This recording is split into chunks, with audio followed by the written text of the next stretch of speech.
I'm going to start this part 2 off with a little motto in Latin. Now, if you played sports in junior high, high school, city league, maybe college, you may have had your good coach tell you this. Maybe it was in your locker room, posted somewhere. For us military types, we had some of our leaders tell us this. Maybe it was a DI, a drill instructor. In my case, an undergraduate pilot training instructor. Awesome dude. You've heard it in the movies too, and man, does it ring true. It is a philosophical foundation here in TNP. It goes something like this. Amat Victoria Curum.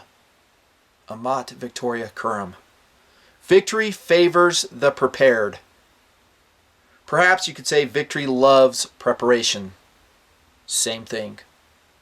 So here comes a question for you guys, you TNPers, you friends around the world, you law enforcement, you military, you good civilians watching this video. What are you going to do when you find yourself behind enemy lines? Serious question, man. What are you going to do? How are you going to handle it? I'm going to talk about in this part 2 and perhaps subsequent parts the nuts and bolts of this. My combat egress system. You can call it a BEL kit, by the way. That may be easier for you guys. Behind enemy lines kit, Nutnfancy style.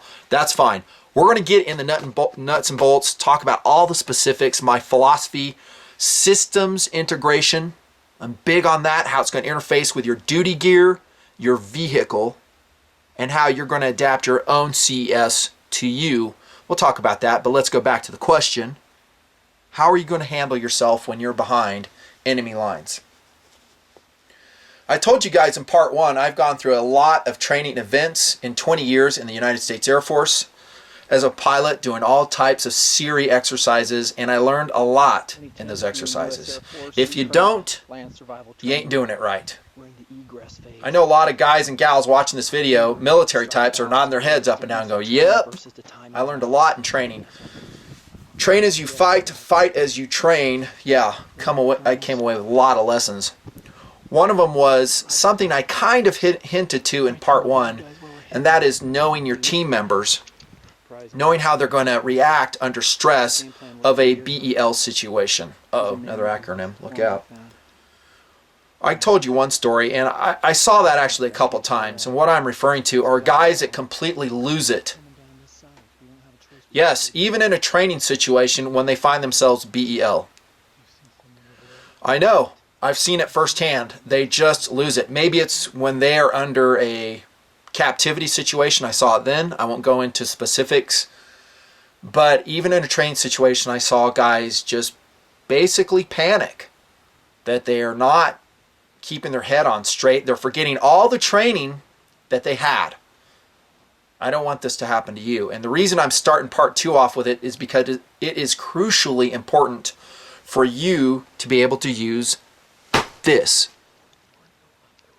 If you don't keep your head on straight, all of this doesn't count.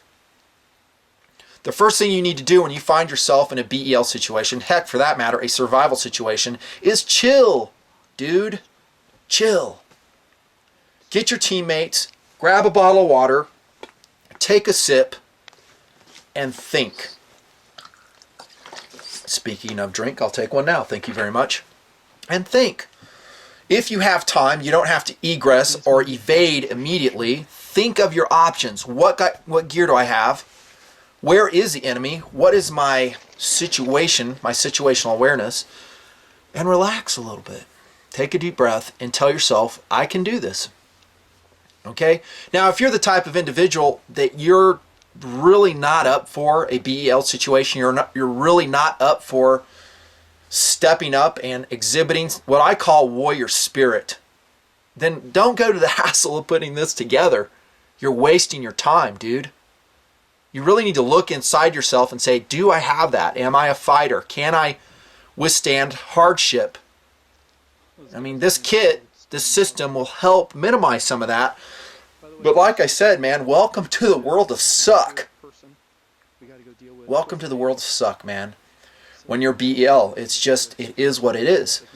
So if you're with teammates that, hey man, I just don't, And some guys I flew with actually talked very honestly, hey, because we flew over some scary stuff, you know, in my 20 years in the Air Force, and we had some very honest talks as a crew. Hey, if we get shot down, I almost said shut down, shot down, you know, what are we going to do? And I had one guy in my crew one year say, well, you know, I'm probably going to give you guys up. I mean, if I get tortured, I'm going to tell them everything. He flat out said that. I'm not making that up. So we're like, okay, so we know where that guy stands. What are you going to do? How are you going to rack and stack in BEL? Take a chill pill, relax, you can get through it. I want you to be Lance Sijon. That's right, CMOH winner, Lance Sijon, super stud of the century, Lance Sijon. F-4 pilot, shot down 1967 Vietnam. You can read about him, watch part 1. You should totally watch part 1 before jumping into this part 2, because it gives you all the philosophical basis of what I'm talking about here, who I intend my audience to be, that is military aircrew, law enforcement, good civilians, motor T, convoy folks. I talked about basis, latitude, foundations of reality, about your CES, very important. I'm talking about, again, the mental attitude, variations of kit, and then mindset. Please review that video. Yeah, so I want you to be Lance, man. I want you to be studly. Busted ankle, whatever, don't give up. Blown off hand, wrap it. Cauterize it. Do what you need to, press on. You're in a lot of pain. So what? Drive on, dude.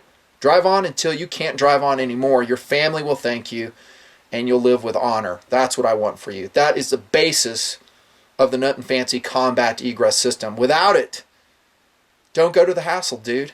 You're wasting your time. If you're just going to give up, why waste it?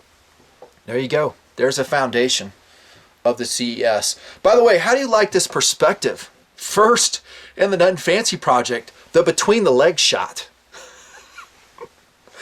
That sucks. Speaking of the world of suck, that sucks. I was going to like put a high counter and be in front of the camera again, but nah, I'm not doing that. I'm not relocating all the studio components and doing it. It's just a hassle. And honestly, this is going to give you a better perspective of the gear anyhow. And this is what the video is about. The gear. The gear. All right, we're going to go slow. Gear philosophy rolled in. This is going to be fun. The gear is fun. I mean, when we're prepping it, we're putting it together, we're thinking about the philosophy, we're thinking, hey, this will work good in this situation, this will interface with this component. What's not fun is when you have to use it. And it's really an interesting phenomenon because we transfer from being gear guys, because I think we're all kind of gear guys, where you really don't think about your gear in a BEL situation. Take it from me, having experience, at least in training, thank heavens. When you're in BEL, you're not thinking, oh man, these gloves are cool, I'm really digging them. Okay, maybe I am, but you know, I'm Nutnfancy, dudes. That's just the way I'm put together. I'm always evaluating gear, but I don't think most people do. It becomes transparent to you.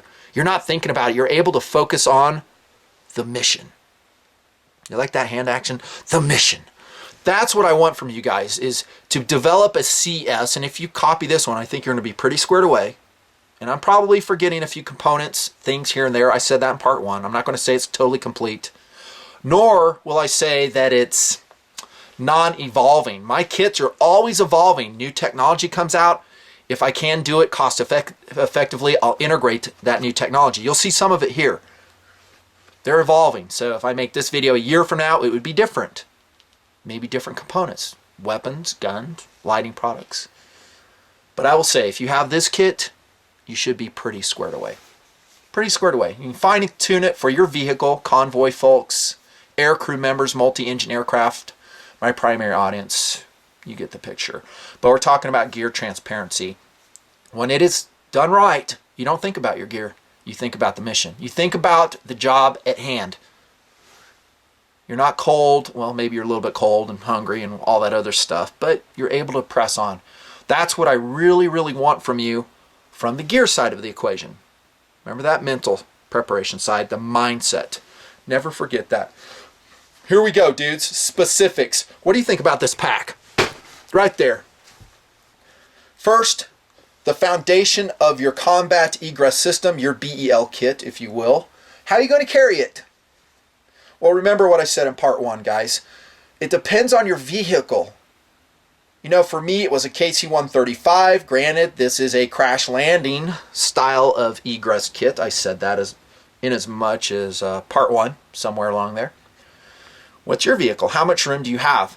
I highly, highly recommend you do not go over, take notes on this, 2,500 cubic inches. And that's pushing it. Because usually you're going to be very space and or weight limited. Remember how I said SAWC is going to make a lot of decisions for you in your system, whatever you're integrating in. What you are looking at right here is my current favorite kit container. Now, if you guys were paying attention to the Nutnfancy project, subbed, watching my Twitter account, because I always tweet these deals, and I came out with a video, you would have scored this multicam, Genuine Cry Industries multicam pack for $97. Oh, and by the way, as we go along, yes, I do keep an eye on value. Because what I'm looking for is the most bang for the buck. I want a lot of capabilities for the least amount of money spent. But I don't cheap out.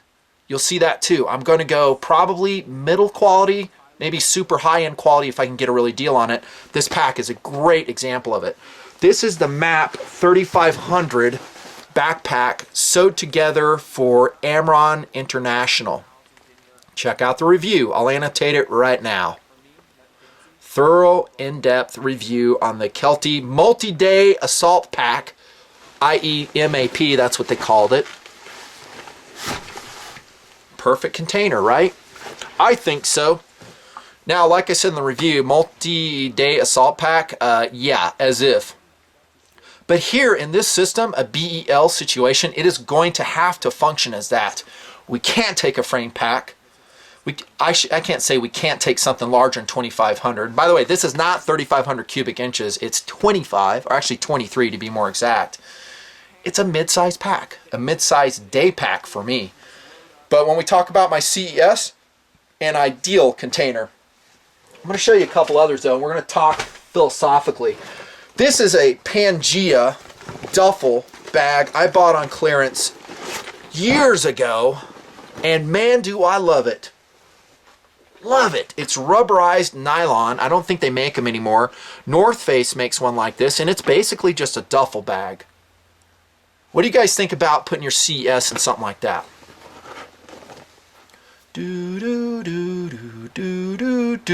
Nope. I hope all you guys are saying, no way, Nutton, I would never do it. Why would you not do it? That is correct. I would not have a way to carry it on my back. You guys are smart. Man, been paying attention here in TMP. You're right. So this is a horrible way, in my opinion, to integrate, heck, a USK Urban Survival Kit in this situation as CES, a combat egress system. You going to carry this for 100 miles back to freedom? No. No. Stay away from duffels. That's my point. Even cool duffels like this right here. Check it. That is a tactical assault gear duffel. That's a cool duffel. It's also in Cry Industries multicam. Very nice. Very square, easy to pack in. Maybe not room for weapons. Stay away from them. This is not the only cool pack out there. There are some others, but depending on what colors you want, your options are going to be limited. Now, civilians. I've been talking a lot to my military folks in this video so far. Here we go to civilians. Obviously, just like I said in USK series, don't use camo. Woodland, desert, multicam, don't. It calls attention to yourself. You want blue, black, gray. Maybe even red would be a good combat evasion system, combat egress system kit. All right? Keep that in mind. Here's some other options. I just kind of jumped around looking at what's out there. I'm going to tell you this, though. You're not going to come close to getting the value you are with a kel-tec MAP 3500. Snapshot in time. It's at the end of 2012 right now, guys. Good luck. Good luck finding this, because if you were paying attention to TMP with my Nutnfancy discount code, you would have bought this for $97. Regular price is $130, and even at that price, totally worth it. You can go to Amron International, order the MAP 3500. With that, and it's worth every penny, tell them Nutnfancy sent you. Gives me leverage to work more deals for you. $97. If you got a solid color, Like the FDE one, Desert Tan, that awesome foliage green one that I showed you in the review, it was like 85 bucks. Oh man, I'm just getting excited with value here. The reason I am is because if you go to like a Mystery Ranch Komodo Dragon, it's a 2300 cubic pack. It's nice. $400, maybe even more. The BVS they have, 2000 cube, around 350. Mystery Ranch put some good stuff together, but expensive, outrageously expensive, along with Eberly stock. So if you guys say, hey man, you should run an Eberly stock. Well, I got it, dude. I got a Gunslinger too. I used it in the sunflower shoot. You saw it there. I've tested it already. I just got to get around to my review, and I got to be honest with you. I'm not overly impressed with it. You know, for one thing, in a CES, we're going to get to weaponry here, and you guys are going to love that discussion. We're not going to take a full-size gun. If it doesn't fold or collapse, we have no need for it whatsoever. It just is not going to fit. So an Eberly stock system is going to be set with a full-size scabbard. You could, but it's going to make this very hard to port around and integrate into your vehicle. You know, maybe you're in, what were we talking about? Striker. Of course, those are combat engaged ground troops. They're going to have their own system. Whatever convoy vehicle you're running, you're in your aircraft, you have a longer system with a longer gun, have fun. You're going to be bumping into guys, pissing people off, going, what are you carrying there? And they're not going to like it. You want to make it compact, as small as possible. You're seeing a great representation of that with the Nutnfancy CES right in front of the camera. That's what you want. Eberly stock are also overpriced. Way overpriced. You guys want US produced gear? Roger that. $450. Enjoy. With some of their systems. And they have some awesome stuff. I'm not saying the quality's missing. It's not. Technical details are there. They're not the lightest weight ones around. Speaking of which, I'm glad I brought that up. Watch the weight on your pack of choice. This is another reason I like the MAP 3500 for the CES. Heck, for that matter, it's a perfect USK kit as well. That's what I'm actually running in my USKs right now, is the MAP 3500. They don't break the bank, and they're 500 denier cloth. Most of them, and I repeat, most of them are 1,000 denier, which is overkill. I mean, when I went to SHOT Show talking to the tactical nylon suppliers like Blackhawk, I mean, I was going off. I was like, why do you guys continually sew 1,000 denier and adding 2-3 extra pounds to the loadout of our troops? You know, not necessary. We need to use 500 denier. You can use 1,000 on the bottom. If you want to reinforce this with 1,000, rock on, dude. Reinforce it. 500. A good example of a pack that has an excellent design but a poor execution is the 511 Rush 72. That's 1,000 denier. It weighs like, I don't know, 5 pounds empty. What? 5-6 pounds, and I haven't even put anything in it? That is ridiculous. It's 2,700 cubic inches. It's about the right size. Maybe on the big side. You could go with the Rush 24, which actually is too small. Another drink of water. Camelback throws some good stuff together. The Camelback BFM, Basic Fighter Maneuvers in Air Force talk, by the way. That's actually probably on the large size, not probably is. 3,100 cubes, more or less, 500 denier. That's 250 bucks, though. Camelback linchpin. Actually, I have that one here. I have a multi-cam linchpin right here. Rock over. I got a lot of gear in the wings. You guys are going to laugh when you see it all rolled in. We're going to have like a mound of gear like up to here when I'm done. Here we go. There's a linchpin. That would be on the smaller size. That's 1,900 cubic inches, and it's 3.3 pounds. Not super cheap, though. Normal price on it's around $200. No, I wouldn't be running that patch. That's not exactly cheap. Not cheap at all. Spec Ops has a sale on the pack, they call it. It's kind of an old style ruck, military ruck. They're running like 90 bucks on it, but I don't think it has a suspension system. And you're going to want a suspension system. If you don't believe me, load up your pack with 40, 50, 60 pounds without a suspension system. An Alice pack without a frame would be a good example of that. Hike around about 5 miles, 6 miles, more. Tell me what's up. Tell me how sore your shoulders are. You're not going to like it. You definitely want a frame sheet at the least, which I think this one has, and aluminum stays right here. to help distribute the weight. Watch for it. Kelty Raven, 2,500 cubic inches. It's made for a communications troop, but it seems like a very squared away backpack. Just like this one. It's more square in shape, which will make it easier to load in some respects. You can pull out the radio insert from the Kelty Raven. It comes in coyote, tan, and black. With the radio holder, it's heavy. I think it's 6 pounds, 13 ounces. I would like to think, I haven't seen one in person, but I'd like to think most of that weight is the radio insert. So hopefully it comes down to something reasonable. It is made out of 500 denier Codra nylon, the Kelty Raven. I will recommend that one. A great option, but it's not cheap. $250 is the going price for that one right now. Wow. This one, by the way, I said is 500 denier. It's not. It's actually 420, which in my book is even better. Let me give you a little zoom action here so you can kind of check it out. Oh, right on the gloves. Eberly stock, I mentioned already, the G3 Phantom, that's 2,700 cubes, about $400. The Gunslinger 2. That's all I'll say on packs. My favorite right now, cost-wise, you're looking at it right there. There you go. Here comes some more philosophy. Ready? Goes something like this. How are you going to arrange your pack? What are you going to put on the exterior of it when you're talking about your combat egress system? Well, first, you want to be able to identify it in the fog of war. Remember that phrase I was talking about in part 1? The fog of war. It means everything's just going helter-skelter, haywire. Maybe you've crash landed, you have no electricity, it's pitch black. You have your duty flashlight, right? If not, you should. Handy. Maybe you can go in the back, find these. These are actually anklets for bicycling, and they're quick detachable with Velcro, and they glow brightly.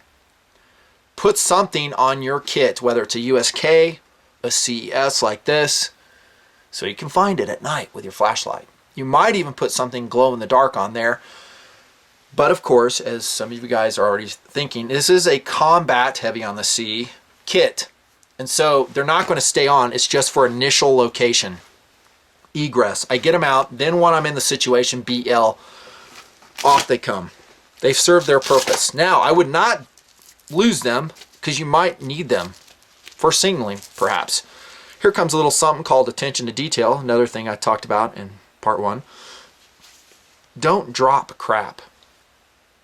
You hear me? Don't drop crap. In other words, if you're sloppy with this, I'm in enemy territory, let's say. I've crash landed my aircraft. I'm 100 miles away from the front lines. It is up to me. The rescue parties cannot come to get me.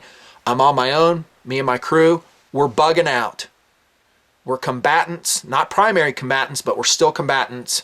We're evading. What happens if I drop this in enemy territory and they come walking along and they see this? I might as well get on the bullhorn and say, hey, we got an American pilot very close by. We are close. I've just confirmed their suspicions. They're hunting for me, but they're not sure. Did I go down over there? Did I go down over there? And they might have multiple teams out. If you make their life easy for them, with your lack of attention to detail, you could die. Get captured. Don't lose stuff. Don't drop stuff. Don't leave a trail for them to find. Remember, concept in part 1. Run silent, run deep. So when I put these in my pocket, they're going to go deep in my pocket. They're going to get zipped in my pocket. And we're not going to leave anything behind to show them that we've been there. Attention to detail. The same goes for silencing all your gear. I think I mentioned that briefly in part 1. You don't want to be clanging around. You don't want to hear metal on metal. You don't want to see anything glinting. Now, like I said, I'm not going to show you complete camouflage with this particular version of CES. I'll do my best, but I want to discuss it. A good example is on the weapon light. We'll see here in just a second. Don't want to be clanging around. Could get you killed. Back to the question. What do you put on the exterior?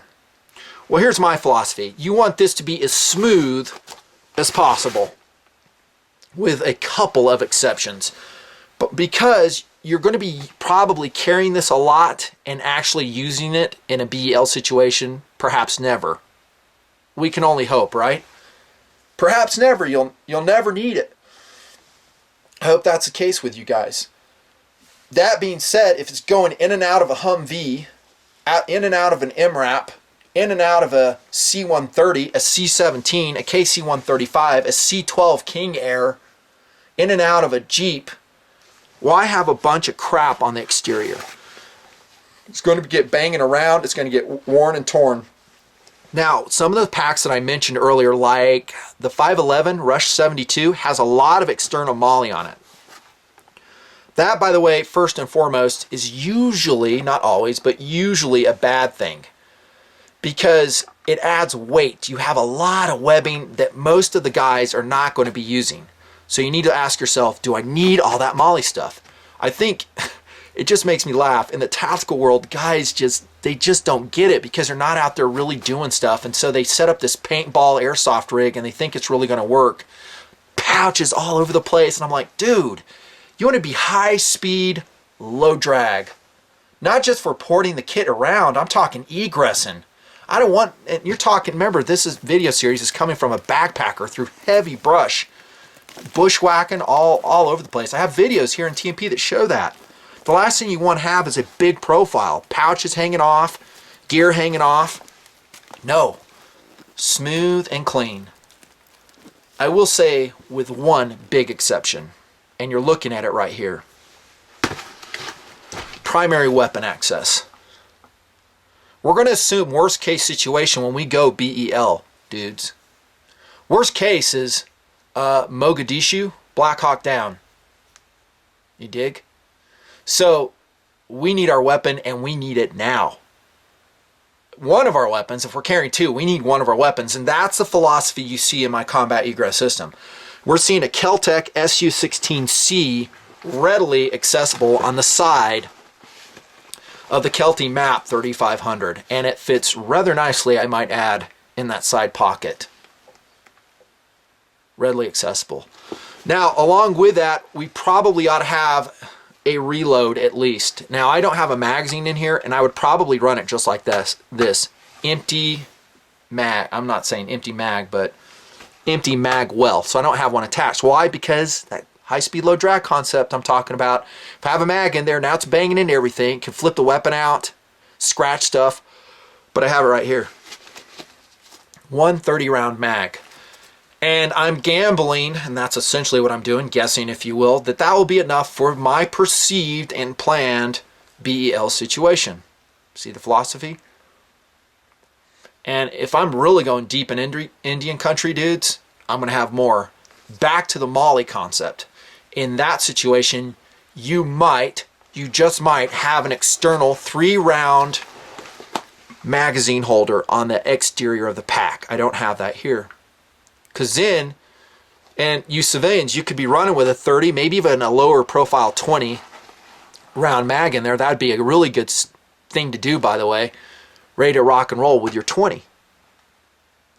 And then you've got 1, 2, 3 mags here. There's a lot of philosophy here, and here's the downside of that is because once you break in, you're geared up, you get your LBE on, do you want your mags back here? No. Not accessible. You see how you got to really have some attention to detail, think this thing through, just like I said in part 1. Now you're seeing the nuts and bolts of what I'm talking about. I would recommend going with exactly what I have. Maybe running a 20 up here, and I could have represented that actually. 130 readily accessible. I recommend a pocket. Simple, no exterior pouches, no extraneous weight. There you go. What else do I have on the exterior? Well, I've got my favorite gloves right there, bros. The Mechanics original gloves. Oh, I love these gloves. They just came out with some new ones. I just reviewed them. Look in the upper portion of the screen. You'll see that video annotated. The Mechanics gloves. Why do I have these on the exterior? Well, it's kind of a redundancy principle because in my primary job as jet pilot, we're saying I usually have flight gloves on. I will probably egress with those flight gloves on, but what if? There are times in flight that I don't have them on. Maybe they got misplaced somewhere in my kit. Same with you armored crew members, you vehicle crew members. Same thing could play with you. You better protect your hands. I've said it 1,000 times here in the Nutnfancy project. You get a cut on your hands get cold in winter conditions. You just started out from this level of preparation to this level of preparation. Speaking of which, I probably should have thrown a newer pair. This is one of my more thrash pairs, just by way of representation. In a real CES, I tell you what, man, I'd be having a new pair right here. You get the picture, though? We're protecting ourselves. Protective gear, talking clothing. In this situation, a 2-ounce pair of gloves. Yeah, they're going to be bungee corded to the exterior. It'll help maintain my warmth. Gloves. All right. What's that right there, dude? Good question.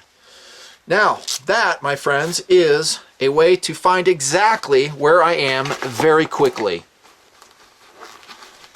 Never shown yet in the Nutnfancy project is the eTrex 20 GPS. That is my recommended GPS system these days. It is a mid-featured GPS. You can see how small and compact it is. By the way, in all your batteries run pure lithium. They're lighter weight, perform better in cold. You'll see in my extra battery storage carriage, they're all lithiums. That's what you want. Now, we talk a lot about in this video series the word system. What I'm assuming as an Air Force pilot is I have a radio. You know, it was a Prick 90, I forget what it is called now. That radio, though, will connect me to rescue services. It is so much easier if I can transmit a latitude, longitude to those guys, and we do have code ways of doing so. We might reference off a point, and we'll say, hey, we're at this point, and then SAR, search and rescue, will know where I'm at. Isn't that going to be a lot faster than me dicking around with a compass and map, triangulating my position? I mean, I carry along a 5-ounce GPS unit, and it'll tell me exactly where I'm at. And I can run tracks with it. Meaning it's a breadcrumb trail that will show me where I've been and where I'm going. I can load it with geographic data for my area of the world. So I will have topographic data. I can locate water, streams, creeks, all that stuff that can help me evade and survive. A GPS unit, in my book, is mandatory. Civilians, I would recommend it for your CES as well. You know, what if you got lost? Where am I? No easier way, assuming satellites are still working. We have that level of rule of law is what I'm talking. You can use your eTrex 20 to locate it. Nutnfancy, would you prefer this or that GPS unit? No. I'm showing you the one I prefer, the eTrex 20. I can work it with gloves. See the rubberized buttons? It's waterproof, it's compact, it's tough, and it's relatively affordable. This is the one I prefer. I don't prefer anything with touchscreens, anything that does not have replaceable batteries, anything with an included rechargeable battery. Highly not recommended by me. I would just go with this one. I've been using Garmin for so long. Now you're going to have to buy some unlock codes for map data depending on where you're going. That's a hassle. It does have a world base map turned in. I'm not turning it on right now. Maybe I'll do a separate review sometime. eTrex 20. Aircrew members, be very careful what you load in here. In fact, everybody, be careful what you load in here in case you're captured. If you kept track data in here, you need to ask yourself, is there anything in my GPS unit that could compromise my team, my forces? If the answer is yes, I probably would not keep it in there, especially if it's secret in nature. When we flew combat missions, they would tell you, hey, this is, do not put this in your GPS. It's secret. If it falls in the hands of enemy, it compromises our battle plan. Don't do it. Okay? So there you go. Extremely useful. Probably your quickest way to get out if, as part of your system, you have a communications with SAR. I still think you should integrate it regardless, though. And yes, it's so important. I put it on the exterior of it. By the way, this is a really cool pouch, and I don't think they make them anymore. Jack Wolfskin. I think I may have shown this in USK, I forget. I was at the BX in Lakenheath, and they had some of these, or actually it's Mildenhall, England, and I was like, score! I bought every one they had. They're like on sale for like $4 or something. Insane. Yeah, great pouch, but I noticed that there's no extraneous room in the pouch. Slim. It's all that high-speed, low-drag concept. There you go. On the exterior, remember I talked about a drink of water? Huh. There it is right there, dudes. It's a Nalgene bottle with a flip top. You've seen it lots in the Nutnfancy Project backpacking adventures. Why that one, Nutnfancy? I love it. I use it all the time in my job. It's just awesome. In backpacking adventures, it keeps the top clean. This is not the best color. In fact, if this was going behind enemy lines, this whole kit, this would not be white. Why don't we break out the spray paint? Camo concept in play for the CS. If it's white, spray it. If it's bright, spray it. In fact, I don't even like this black portion here. That's how much of a stickler I'm going to be for camouflage. Desert environment, this is a good color. This is Krylon camouflage paint. You can purchase it at Walmart. It's good stuff. It wears off. All paint will wear off, but I would sand it, probably with 400 grit. Paint the water bottle. That's right. Remember, you don't want to be seen. Check out these pockets on the MAP 3500. This is one reason I'm so super stoked about the pack. You want this flow-through system on your pack of choice. So you can put a water bottle pocket or bottle here, run your weapon on the side. You don't need a dedicated weapon pack to run a weapon. I'm showing you right here. It's not needed. I've shown you in other videos like Operation Red Skies.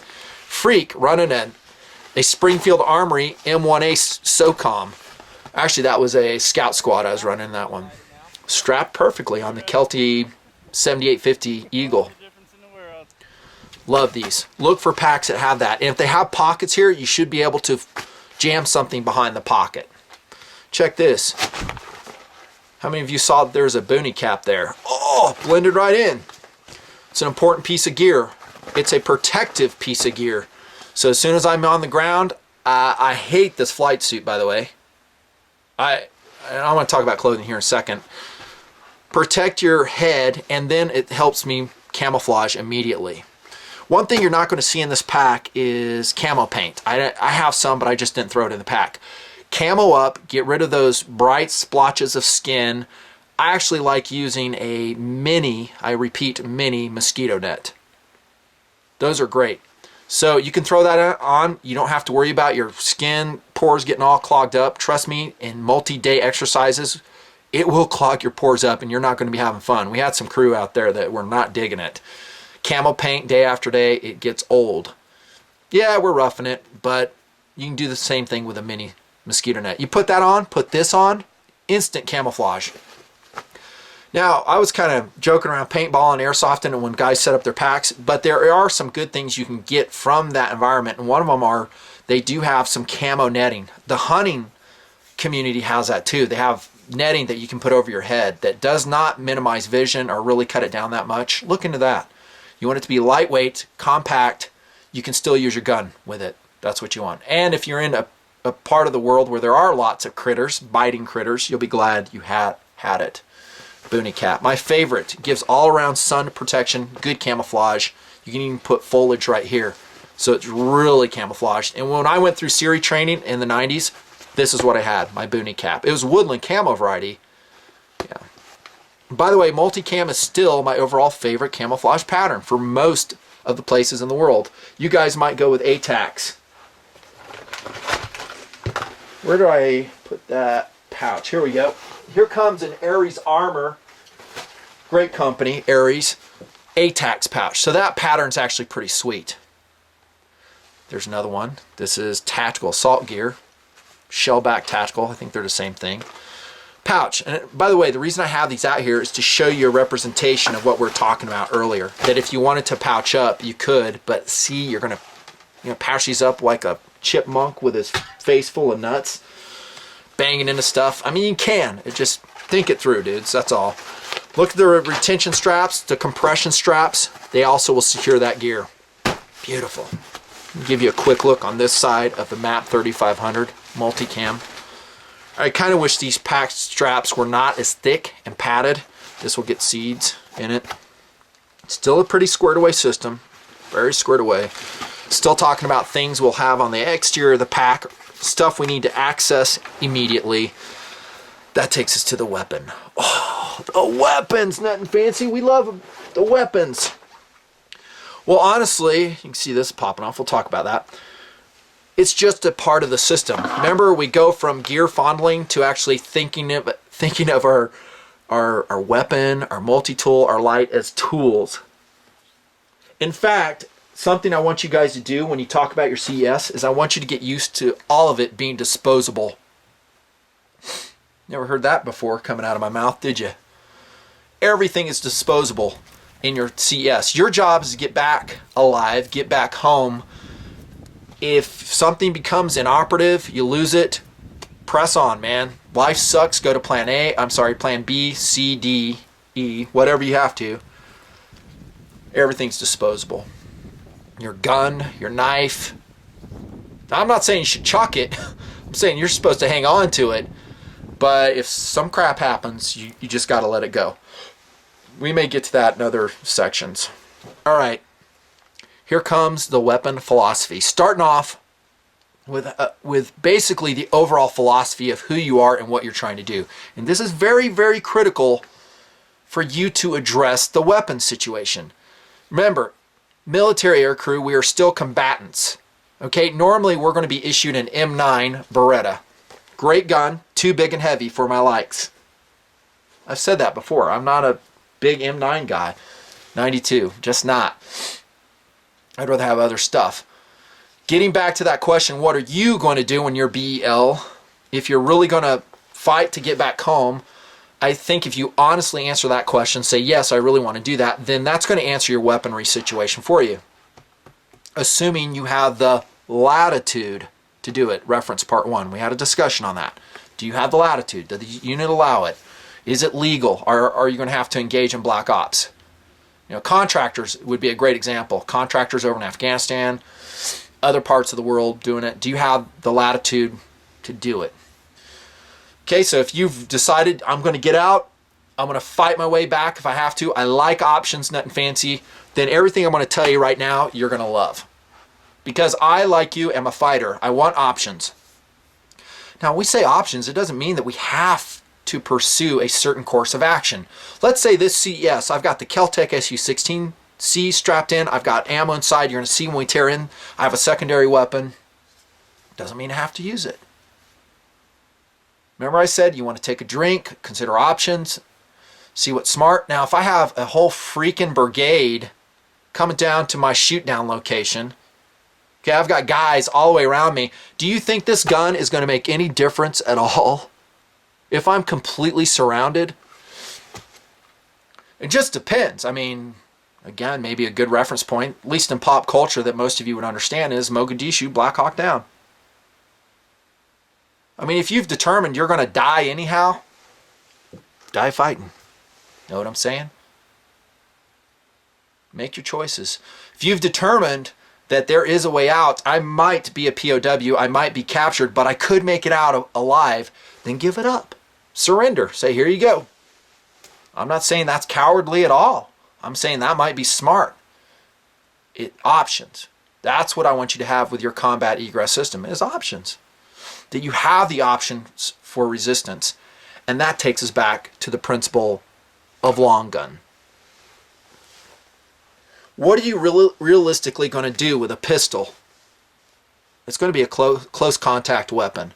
Maybe, and I say really maybe if you're good, up to 25, maybe 50 yards, the pistol. But remember, you're in a highly stressful situation. You're under the gun, no pun intended. Are you going to be shooting that great? Probably not. I still would love to have a pistol option, but for me, for peace of mind, for me feeling good about the situation, maybe giving me more confidence in that very stressful situation, I want a long gun. In this case, it's going to be a tactical carbine.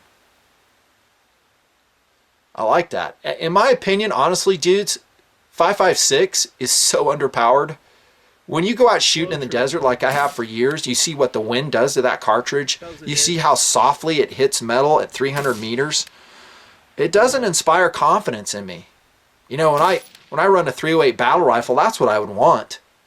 If SAWC would permit it, I want a 308 battle rifle. That sucker hits hard, it bucks the wind, makes me feel good inside, warm inside.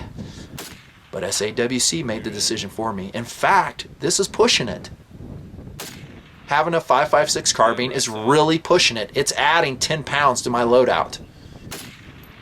So what I want you guys to do in your BEL kit is say, hey, is it worth it putting a rifle into it? It may not be. It may be a bad decision for you to carry the extra ammo, the extra magazines, the optic on there, the light. Do you really need it? Now, this is a crash landing, heavy on the sea, combat egress system. I've made the decision I need it. In fact, this is my Kandahar, Afghanistan kit right here, guys. I don't know if I've told you that before. This is it. You know, flying medevac missions into Kandahar, into other parts of Afghanistan where we go into some pretty hot areas with a lot of surface-to-air threats when we can get blowed out of the sky. I just may be crash landing right in the middle of Al-Qaeda territory. You're looking at it. I want a tactical carbine solution, and I'm going to pack as much freaking ammo as I can. That's that situation, and that's what you're looking at this particular version of CES. I'm running out of time for part 2. I'm going to jump in real quick to some weaponry options, though. The kel-tec SU-16C is my #1 choice. #1 choice. It is 5 pounds 15 ounces with that optic you see there. It is 26 inches overall length. It's chambered in 223. Is this the best red dot for it? Absolutely not. I'd really prefer to have an Aimpoint ML2 on it. I just didn't want to transfer it over from another gun. Maybe not EOTech though, because EOTechs, unless you have the covers on them, are not really sealed, like I've been saying forever. Here's an XPS 2-2, running in TMP for 3 years now. Awesome sight. It's open though. Remember, we're transporting this everywhere. We're in the desert. How clean is that window going to be? You need something that gets sealed up just like these are. Although you saw these were popping off the covers on that Burris fast speed dot. I was going to say fast fire. That's a speed dot 135 by Burris. That's a good optic. In fact, I think it's good enough for the CES, to be honest with you guys. It is battery operated. Battery things fail. You're going to have some extra batteries with you. Don't leave it in the on position. You armored crew member types, if you're running in and out with your CES and banging your duty gun into steel, concrete, stucco all the time, this probably is not a good optic. You want something more mil-spec. Maybe that EOTech with flip covers on it. Definitely Aimpoint. There's some other options out there too, some of which I've reviewed. Cost is a factor though. I mean, if money's no object, we're going to be running all kinds of fancy whiz-bang crap, right? This is affordable, and it's lightweight. That's a key thing. I mean, guys get carried away. Well, I want this, I want that. I'm like, roger that. You just put a 20-ounce optic on your kel-tec. Does that make sense for your CES? I would say absolutely not. To include ring choices. Well, those rings aren't strong enough. Well, I guarantee you, for the amount of ammo I'm carrying, for the amount of shooting this is going to be done, that I'm going to have with this gun in the CS, these are strong enough.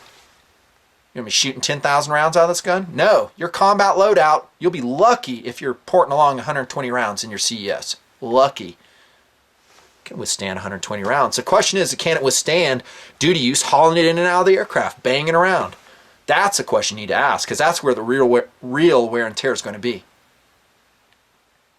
Now, if I opted this was not a bailout kit, I was going to jump out of an aircraft with it. Could you do this with this? By the way, this is 40 pounds. It is not light. And with the ammo the way it should be, it would probably be 45 pounds in this little MAT 3500 pack. Let's say I got really, really, really lucky and I was able to bail out with this sucker on me. Is this a good way to strap on the gun? No, absolutely not. But I guarantee you I could strap it down hard enough to where it would not come off. I would use 550 cord, lashing it through points like here, running it up through here, everything. I've just lashed the whole weapon, and what do you know? I got 550 cord sitting right there. Extra tied to the drag handle. Yeah, dude, totally. strap that sucker on, but make it so you can get it off. Remember, the reason we have it on the exterior of the pack, well, actually there's a couple reasons. One is accessibility. We can get to it, Mogadishu, rock and roll, man. Another reason is there's no room for it in this smaller pack. It's got to go on the exterior. But I love the strap. You can see how that cinches down. This seat's in the pocket. Quick release on the side straps. This is what you want. Oh, dude, we are ready to rock. Almost. There we go. Kel-Tec SU16C. There's a muzzle protective cap on there. That's actually more for wear and tear on this pocket. Remember, we're going to be carrying this around a lot. We got a Phantom 5C2 on here. Man, that sucker's on there. Wow. Lesson relearned. I forgot how tight that cap is on a Phantom 5C2 flash suppressor. A little bit larger diameter than an A2 birdcage. Basically what those caps are made for. You could shoot it off again, peel off the remnants later, and I'm mostly running it in this particular setup to protect this pocket. Because again, that 5C2, great CQB device, but it can shred nylon over time. That takes us to the lighting discussion. On your long arm, do you bring a light, not bring a light? More philosophy. I say do it. One, because it's a redundant light source. You can take the light off, use it if your primary fails. Lighting could be crucial for signaling, SAR, getting out of bad situations, finding places to sleep, all that stuff. Taking into account, of course, where the enemy is and if you're actually signaling the enemy. Also, for target identification and worst case scenario, when we go BEL. In other words, what if there's just two guys between my crew and Freedom and they're shooting at us, but it's very dark or near dark situation? Options. A lighting system on my long arm gives me options that I can illuminate the target. I can use, I don't know, perhaps my other team members if they're, I don't know, pack and CSs as well. We can take out the threat and progress on to our meetup point and get out of there. But it's going to be hard to do if I don't have a light. And you're not going to take NV. So unless that's part of your loadout already, whoever you are. But remember who this video is intended for. Air crew members, non-ground combatants. Usually, it's not going to usually be part of our loadout. Now there are some other heavy drivers in the US Air Force that are running NV as part of their system. If you're lucky enough to egress with that and have enough battery power and know how to shoot with it, perhaps I say just pack a light. If you want to shed it, you're going to save about 7 ounces, maybe more, considering the batteries and stuff. Guys were asking me, by the way, in the comments of part 1, some good TMPers, dude, how did you mount that to your Kel-Tec SU16C? By the way, I'm out of time for part 1, so I'm going to end with this, and we'll pick up the weapon discussion in part 3. This is part 2, by the way, not part 1. This is actually called a tactical illuminator mount, and it's made by Streamlight.